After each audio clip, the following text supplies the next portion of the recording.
շատ են վրդովում։ Որովհետև մարդը տևական ժամանակ ամիսներ շարունակ, չէ՞ Տիկին Գալյան, մարդը դուք ձեզ մեղավոր զգում եք, ոչ ինչ եմ արել։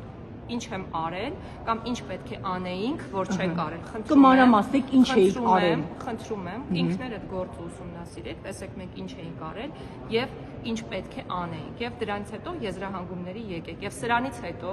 ես ձեզ թույլ չեմ տալիս ինձ նման հարցադրումներ։ Տիկին Գալյան, ես եմ որոշում, թե ես ինչ հարց պետք է, չէ, Տիկին Գալյան, այստեղ խնդիրը նա է, քաղաքացին մահանում է, քրեակատարական ծառայությունը դուք ձեզ մեղավոր զգում եք, որ այսօր ինչ որ մարդիկ օրինակ սոված Եթե իմ կողմ կամ դուք ձեզ մեղավոր զգում եք, որ ինչ որ բան չեք անում։ Չեմ բացաձայն, պետք է ամեն ինչ անեմ, բացաձայնեմ, ինչ է անում։ Տիկին Գալյան, ես իմ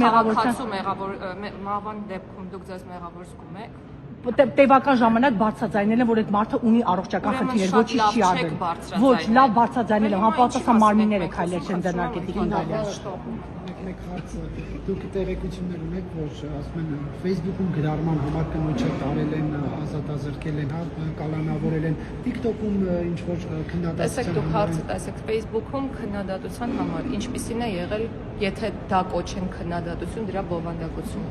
Եթե խոսքը ատելության խոսքի, խտրական խոսքի մասին է, որը պատժելի է քրեորեն, իրավաչափ է ցանկացած ներգործության միջոց, որը տեղավորվում է օրենքի եւ իրավունքի շրջանակներում։ Հիմա ինչպես ես մեկնաբանեմ, դուք հարցը տալիս եք այնպես, որ ստացվում է, որ ինչ էլ արված լինի, իրավաչափ չի կարող լինել, իսկ իմ պատասխանը հետեւյալն է. եթե այդ խոսքը պարունակում է ատելության հատկանիշներ, վիրավորական արտահայտություններ եւ այլն, որոնք հատում են շեմը այլևս քրեորեն հետապնդելի արարք համարվելու, այո, իրավաչափ է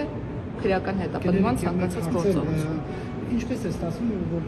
իշխանությանը քննադատողներին այդ ձեր նշած օրենքի հիմքով գործընթացներ, բայց ընդդիմադիրներին չեն։ Օրինակ կաթողիկոսին, որ ասել էր պետք է գլուխը ջարդել, այդ անձը հետ կապված ճիշտ է, գործ հարուցվել է, բայց կարգավիճակ չունի, գործ հարուցվել է, ախր այդ հարցին ես չեմ կարող պատասխանել։ Ես չեմ ընդունում խտրական որևէ դրսևորում։ Ես կարծում եմ, որ ցանկացած արարքին պետք է տալ ճշգրիտ գնահատական եւ համանման իրավիճակներում այդ գնահատականները պետք է լինեն նույնը։ Ես դրա կողմնակիցն եմ։ Եվ քանի որ ասում եք քրեական գործ հարուցվել է, դա շատ լավ է, եթե հանգամանքները դուք ճիշտ ներկայացրեք։